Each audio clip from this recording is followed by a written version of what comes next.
중앙중학교 학생 여러분들, 그리고 PPTV 박진우 채널 구독자 여러분들, 안녕하세요. 박진우입니다. 우리가 지난 시간까지 알아본 것은 바로 고구려의 성장과 관련된 부분이었습니다. 소수리망이 중앙집권 체제를 완성하면서 안정기를 찾은 고구려가 그 이후에 광개토 대왕과 장수왕을 시작으로 굉장히 큰 전성기를 맞이했다라고 하는 부분까지 알아봤습니다. 그럼 오늘 이 시간에는 백제의 사정은 어떠했을까에 대해 알아볼 건데요. 여러분들 유념해야 될 점은 바로 고구려와 연관지어서 생각해보는 그런 수업이 되었으면 좋겠습니다. 네, 본격적인 수업에 앞서서요. 저번 시간 마지막 토론 과정에 대해서 분석해보고 넘어가도록 하겠습니다. 저번 시간 토론 주제 같은 경우에는 영토 확장을 하게 되면 장점이 많을까 단점이 많을까라고 하는 부분에 대해서 토론을 해봤는데요. 한 300개 정도의 의견이 나와 있는데 대표적인 거 지금 몇 개가 지금 띄워져 가고 있을 겁니다. 장점도 있지만 단점도 있을 거라고 생각을 하는데요. 장점이 많다라고 해준 친구들 같은 경우에 그 이유로 인구가 증가하고 자원도 많이 확보되기 때문에 굉장히 좋을 것 같다라고 하는 의견과 그 다음에 왕의 위엄을 많이 보여줄 수도 있고 왕권도 강화될 것 같다라고 하는 의견을 주었습니다. 하지만 반대편의 의견도 만만치 않았습니다. 거의 5대5 정도의 의견이 나왔는데요. 이 전쟁이 굉장히 많아질 것 같다. 이 영토를 뺏게 되면 또다시 뺏기 위한 전쟁이 많아질 것 같다라고 하는 생각도 많이 보여줬던 의견들이 굉장히 많이 나왔습니다. 계속 이어서 이 영토 확장과 관련된 것이 이 중앙집권 체제와 연관이 있다라는 얘기를 많이 해왔는데요. 오늘 백제의 사정이 어떠했을지도 한번 유념해서 수업을 들으면 좋을 것 같습니다. 저번 시간은 고구려의 발전, 오늘은 백제의 성장 과정에 대해서 알아보도록 하겠습니다. 고구려와 연관시켜서 학습하도록 합시다. 그럼 출발. 지난 시간 복습 문제부터 먼저 풀어보도록 하겠습니다. 잘 모르겠다면 지난 시간 학습지를 참고해주세요. 먼저 고구려의 가장 중요한 인물이었던 소수림왕은 중앙집권체제를 완성시킨 인물입니다. 고구려의 위기를 극복하기 위해 불교를 수용하였으며 율령을 반포하였고 태학을 설립하였습니다. 다음으로 중앙고구려비는 장수왕의 업적이 담겨있는 비석입니다. 이 비석의 위치와 내용을 통해 한강 남쪽까지, 즉 남한 강유역까지 고구려가 진출했음을 알 수 있습니다. 여러분들 혹시 남부여라는 국가 이름을 들어본 적이 있나요? 남부여라는 나라를 이름을 가진 국가가 있었어요. 그 국가는 오늘 배울 백제입니다. 자세한 내용은 차차 학습하겠지만 백제에 건국하고 발전시킨 사람들이 우리가 앞서 배웠던 부여계통의 사람들이었기 때문이죠. 백제의 위치보다 부여가 북쪽에 위치했기 때문에 남쪽의 부여, 남부여라고 부릅니다. 다음으로 학습지에 나와 있는 백제의 건국 이야기로 넘어가 보고자 합니다. 이 이야기에서 여러분들은 백제를 세운 인물들이 어디에서 왔는지와 어디를 거쳐서 왔는지에 주목해서 글을 읽어주었으면 좋겠습니다. 먼저 주몽이 나온 것으로 보아 고구려와 관련되어 있고 주몽 또한 부여에서 왔습니다. 또한 주몽의 아들인 비르와 온조가 지금의 인천과 서울로 가서 터전을 닦으면서 백제를 만들었다라고 정리할 수 있겠네요. 그렇기 때문에 자연스럽게 백제의 사람들은 부여를 거쳐 고구려를 거쳐 한반도 중부지방의 한강 유역에 정착했음을 알 수 있는 건국 이야기가 되겠습니다. 그렇다면 이 글을 통해 알 수 있는 점들을 정리하기 위해 빈칸과 나번 문제의 정답을 한번 적어보도록 합시다. 비류가 먼저 백제를 건국하기는 했지만 결국 백제를 완성한 사람은 온조입니다. 온조가 지금의 서울 위례성을 수도로 삼아 성장합니다. 여러분들 아시겠지만 수도인 서울에는 한강이 있습니다. 이 한강이 굉장히 중요한 역할을 합니다. 마실 물 등 일상생활에 필요하기 때문이죠. 또한 백제의 건국 세력은 고구려 계통의 사람들입니다. 이를 뒷받침해주는 증거를 알아보러 현재 서울에 남아있는 유적을 사진을 통해 만나보도록 하겠습니다.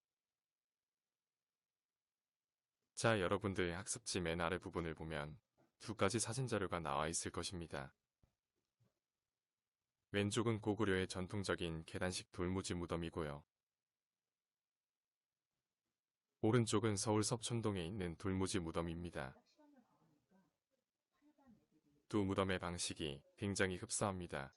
이를 통해 같은 계통의 사람들이 만들었고 고구려인들이 서울 쪽으로 이주하였음을 알 수 있는 중요한 유적이 되겠습니다. 물론 유적의 모습이 비슷하다고 해서 계통이 같다라고 무조건적으로 볼 수는 없습니다. 백제의 건국 이후 백제의 체제를 완성시키는 왕인 고이왕에 대해 알아보겠습니다. 백제의 건국 이후 고이왕으로 오기까지 3안의 54개국 중 1등이 되기 위해 치열하게 싸움입니다. 치열한 경쟁이죠.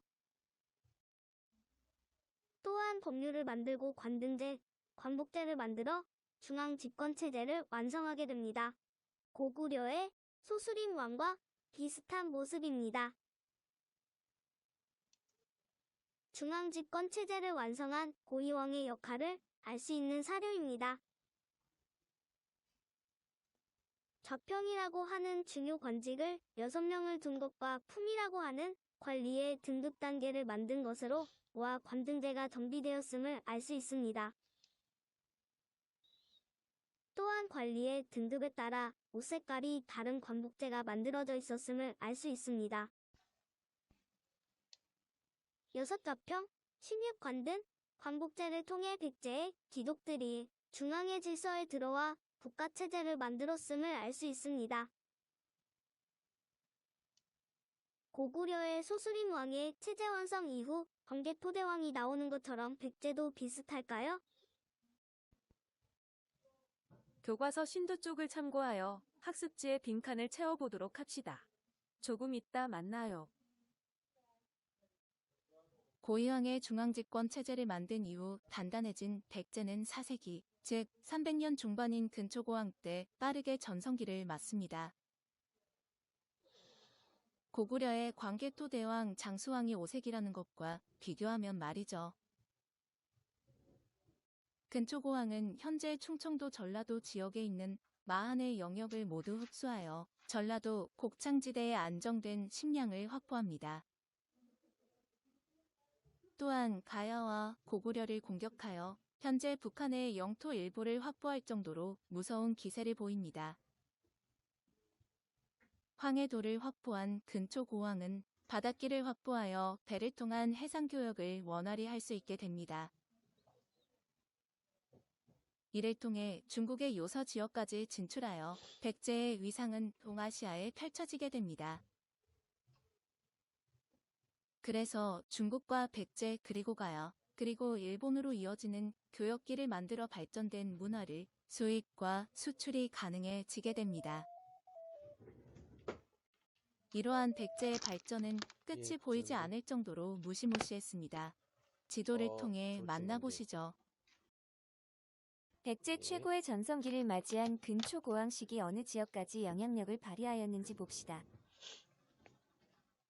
화살표가 가리키는 지역이 꼭 백제가 그 지역을 차지하였다라는 의미가 아닌 영향력을 발휘했다라는 뜻입니다. 예를 들어 전진의 요서지방 같은 곳 말이죠. 적의 적은 친구라는 기본적인 판단하에 백제와 친구인 나라들과 적인 나라들로 나누어 정리해 보도록 합시다. 먼저 친구였던 나라들부터 봅시다. 유의해야 할 점이 지금 친구라고 해서 평생 친구는 아닙니다. 먼저 동진, 가야, 외와 교류를 하였으니 친구관계, 그리고 고구려 신라, 그리고 전진이 대립관계라고 할 수 있습니다. 국경을 맞대고 있는 나라는 적대관계라고 보는 것이 좋을 것 같습니다. 대립관계 나라들과는 전쟁을 했었죠. 다음으로 오늘 꼭 다른 것은 모른다고 해대 이것만은 꼭 알아놓았으면 하는 유물입니다. 이것은 유물인데요. 용도가 어떤 것으로 보이나요? 깃 같기도 하고 기후비계 같기도 한 이것은 바로 칠지도라고 하는 철로 만든 칼입니다. 백제에서 만들어진 이 유물이 발견된 곳은 바로 일본입니다. 어떤 일이 있었길래 일본에서 발견되었을까요? 궁금궁금. 근초고왕 때 만들어진 이 칠지도는요, 이름에서 알 수 있듯이 7개의 날카로운 가지가 있어 칠지도라고 부릅니다. 이는 백제와 일본과의 관계를 알 수 있는 중요한 유물입니다. 이 칼에는 61자로 한자가 새겨져 있는데요.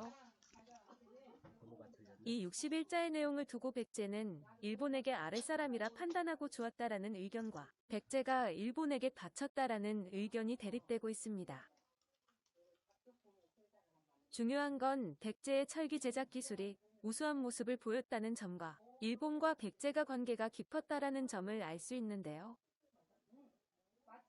현재 한국에서는 아랫사람에게 주었다라고 의견을 가지고 있고 일본에서는 바쳤다라는 의견입니다.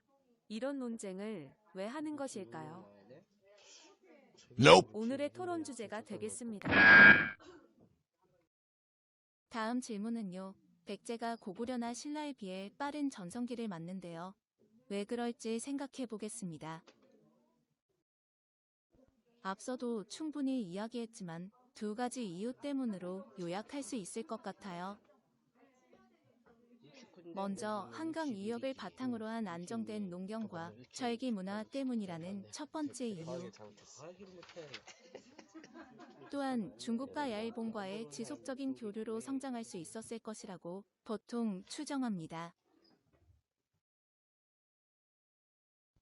근초고왕 이후 침류왕 때 중국 동진에서 불교가 전래되어 국가의 종교로 받아들이고 대중화되게 됩니다.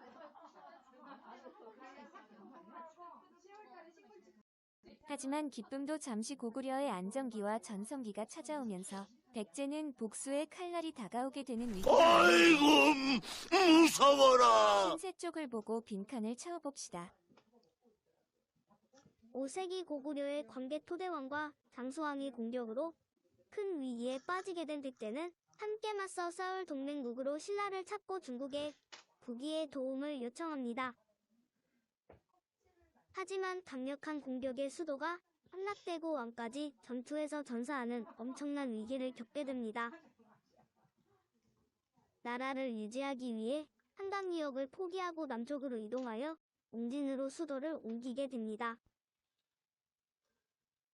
장수왕의 공격이 있기 전 백제의 왕이 바둑을 좋아한다는 사실을 알고 바둑도사 도림을 간첩으로 보냈다고 합니다. 바둑을 두며 백제의 왕에게 전쟁 준비보다 백성들이 싫어하는 공사를 추진하여 실제 전쟁에 도움이 되지 않도록 합니다. 심지어 장수왕이 공격했을 때도 바둑을 두고 있을 정도로 나라에 관심을 두지 않았다는 이야기도 있죠. 앞서 보았던 대로 수도도 남쪽으로 옮겼지만 왕에 대해 충성심이 바닥을 치게 되면서 왕권의 추락을 초래하고 이후에 백제의 왕 대부분이 귀족들에 의해 모두 살해하는 비극을 맞게 됩니다. 백제는 이 위기를 벗어날 수 있었을까요? 새로운 사람이 등장하여 위기를 해결할까요? 자, 오늘 같은 경우에 백제 성장과 관련된 부분 1차 시에 대한 내용을 알아봤습니다. 고구려와 부여에서 내려온 유이민 계통 사람들이 한강 유역의 터전을 잡고 백제라고 하는 나라를 세웠다라고 하는 부분과 고이왕을 통해 중앙집권 체제를 완성했던 백제가 근초고왕을 통해 전성기를 맞이했지만 고구려의 전성기에 맞서서 이겨내지 못하고 지금의 공주인 웅진으로 천도했다라고 하는 상황까지 알아봤습니다. 다음 시간에는 이 백제라고 하는 나라가 이 위기를 극복하기 위해 어떠한 노력을 했을지에 대해서 알아보도록 하겠습니다.